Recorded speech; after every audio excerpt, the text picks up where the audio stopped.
कहते हैं जब आत्मा शरीर का त्याग करती है तो वह एक ऐसे द्वार के सामने खड़ी होती है जो उसके पूरे जीवन का फैसला करता है। स्वर्ग और नरक का यह द्वार हर किसी के लिए नहीं खुलता, लेकिन आज मैं आपको एक ऐसी आत्मा की कहानी सुनाने जा रहा हूँ जिसने दोनों को देखा है। यह कहानी है अर्जुन की, एक साधारण किसान जो जीवन भर मेहनत करता रहा। उसने हमेशा सत्य और धर्म का पालन किया, लेकिन उसका जीवन संघर्षों से भरा रहा। उसकी मृत्यु के बाद उसकी आत्मा ने खुद को एक अंधेरी गुफा में पाया। चारों ओर सन्नाटा था। तभी एक आवाज आई, अर्जुन, तुम्हारे कर्मों का लेखा जोखा पूरा हो चुका है। अब तुम्हें यह तय करना है कि तुम स्वर्ग जाओगे या नरक। अर्जुन घबरा गया। उसने पूछा, मुझे कैसे पता चलेगा कि मैं कहाँ जाऊँ?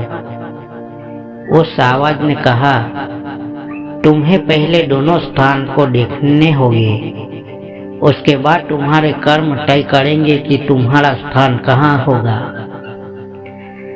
पहले उसे नरक दिखाया गया। वहाँ आग की लपटें थी, चीख पुकार और डर से भरे लोग। अर्जुन ने देखा कि लोग अपने जीवन के पापों की सजा भुगत रहे हैं। कोई चोरी के लिए जलते अंगारों पर चल रहा था, कोई दूसरों का हक छीनने के लिए कांटों से भरी झील में डूबा हुआ था। अर्जुन कांप उठा। उसने पूछा, यह सब क्यों हो रहा है? आवाज ने कहा, यह उनके कर्मों का फल है। जब तक उनके पाप समाप्त नहीं होते उन्हें इस नरक में रहना होगा। फिर अर्जुन को स्वर्ग ले जाया गया। वहाँ हर तरफ हरियाली थी, सुगंधित फूल थे, संगीत की मधुर ध्वनि और हंसी खुशी का माहौल। वहाँ लोग शांति और आनंद में डूबे हुए थे। अर्जुन मंत्रमुग्ध हो गया। उसने पूछा, यह कौन लोग हैं? आवाज ने उत्तर दिया, ये वे हैं जिन्होंने जीवन भर सत्य, धर्म और परोपकार के मार्ग पर चलकर पुण्य कमाया। उन्हें स्वर्ग का यह सुखद अनुभव मिला है। अर्जुन ने कहा, मुझे स्वर्ग ही चाहिए, मैं वहां जाना चाहता हूँ।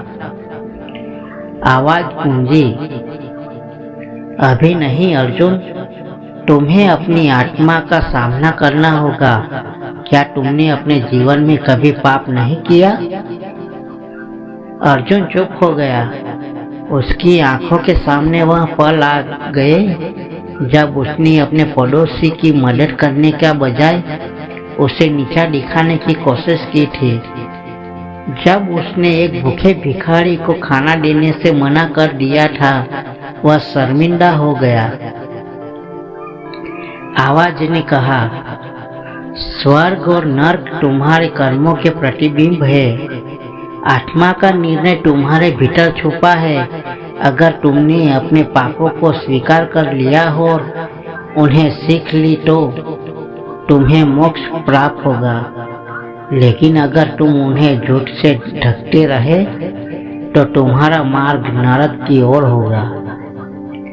अर्जुन ने सिर झुका लिया और कहा, मैं अपने हर पाप को स्वीकार करता हूँ, मुझे सजा भुगतनी है। आवाज ने उत्तर दिया, तुम्हारी यही विनम्रता तुम्हारा मोक्ष है। जाओ अर्जुन, स्वर्ग और नरक तुम्हारे भीतर ही है। सही रास्ता चुनो।